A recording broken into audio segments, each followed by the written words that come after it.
Kiddos! Hello, kids! The name of our story today is Alice's Magical Adventure in Wonderland. One sunny afternoon, Alice sat under a large oak tree, her eyes heavy with sleep. As she gazed at the pages of her book, a white rabbit in a blue coat dashed past her. "Oh dear, I'm late," he exclaimed, checking his golden pocket watch. Alice, filled with curiosity, jumped to her feet and chased after him. She followed the rabbit to a large hole in the ground. Without hesitation, she leaned in closer. Before she knew it, she was tumbling down into darkness. Alice fell deeper and deeper, passing floating bookshelves, clocks ticking backward, and teacups spinning midair. She finally landed softly on a pile of leaves in a strange, dimly lit hallway. Doors of all sizes surrounded her, but only a tiny one seemed to be unlocked. She spotted a bottle on a table labeled, "Drink Me."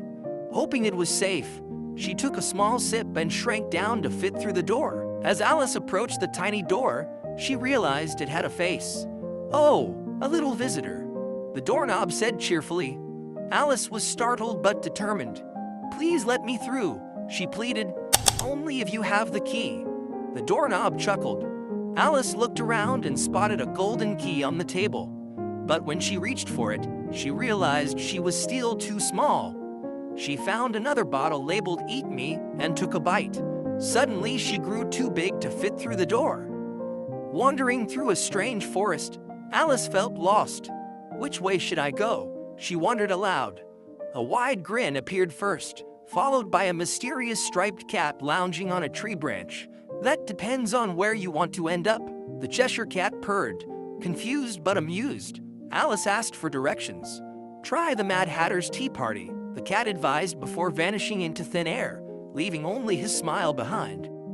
Alice arrived at a long table set for tea. A man in a giant hat and a rabbit were having an animated conversation. "No room! No room!" they shouted as Alice approached. "But there's plenty of space," she protested.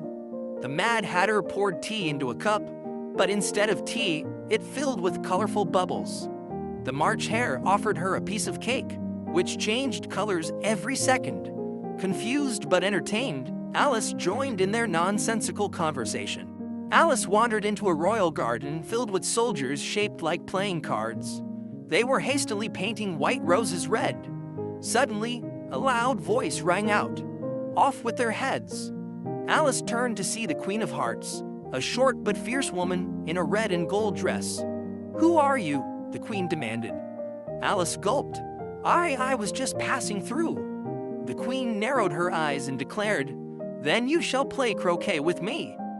The Queen's croquet game was unlike any Alice had ever seen. Instead of a ball, they used a hedgehog. Instead of a mallet, they used a flamingo. Alice struggled to hit the hedgehog as it rolled up into a ball. The Queen, growing impatient, stomped her foot. "Cheating," she accused, though it was clearly her own soldiers bending the rules. The crowd nervously applauded, knowing better than to challenge her. Just as Alice was getting the hang of the bizarre croquet game, a trumpet sounded. "A trial? A trial!" shouted the White Rabbit. Alice was led into a grand courtroom where the King of Hearts presided as the judge. The accused, the Knave of Hearts, who had supposedly stolen the Queen's tarts. The Queen, impatient as ever, demanded, "Off with his head." Before any evidence was presented, Alice protested, "This isn't fair." The Queen glared at her. Silence. Alice, frustrated by the nonsense, boldly crossed her arms. "You have no proof," she said. The courtroom gasped. "Off with her head," screamed the Queen. Soldiers shaped like playing cards rushed toward Alice. But something was happening. She was growing taller. The courtroom shrank around her. "I won't be afraid of you anymore," she declared.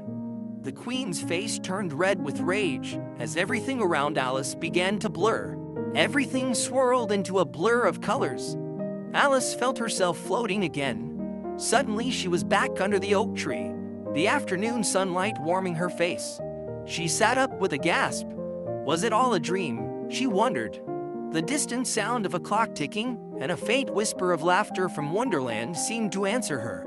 Smiling to herself, Alice stood up. What a curious adventure, she mused, walking back home, knowing she would never forget her time in Wonderland.